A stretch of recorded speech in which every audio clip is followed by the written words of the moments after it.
И здравейте хора, аз съм Пепито Про ВГ. Аз съм Анито Про ВГ. И днес ще направим едно съобщение. Извинявам се, че от доста време съм качвал клипове. Бяхме на море, бяхме на лагер. На морето имаше един влог. Да, на лагера мислихме, че ще има, но нямаше. Да, защото се ни го проваляха. И с едни бяхме твърде заети. Не, бяхме с едни други деца, щехме да снимаме, но всички дойдоха и се прецака. Да, целият лагер дойде на правилното ни място и... Не снимахме влог. И гледам, че Ако имаме пикник с семейството ни, тогава може да има влог. Да, гледах, че имам 7 абоната и сега са изчезнали 2 от тях. Моля ви. Имам 5.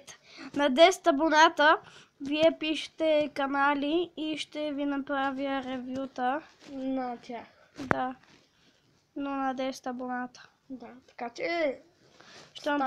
Ще направя специално видео, под което да напишете каналите. Ако стигнем да ни спонсорират клипчетата, което това според мен почти е невъзможно, ще правим giveaway. Той дивака има 7000. А пък едно момче, което снима от телефона и от компютър, има 9000 и нещо.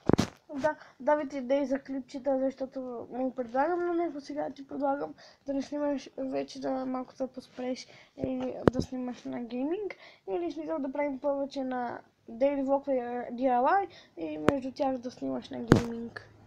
Да. Защо? Не така. Дайте долу в коментарите идеи какви клипчета да правим.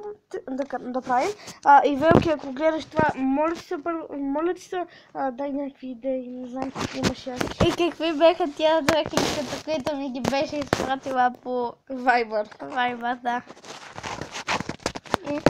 И още не да изпира, какво да ви кажем. Давайте идеи за чаленджи.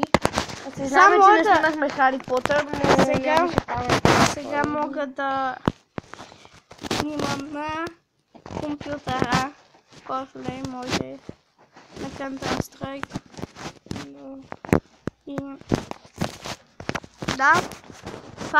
Не, моля ти се. Нема. Добре, това беше от нас, аз съм Анито Про ВГ. Аз бях Пепито Про ВГ. И мислим да си казваме фамилиите скоро. Не, аз няма. Добре. Тя ако се каже, се разбере и моята. И Чао. чакайте. Чао.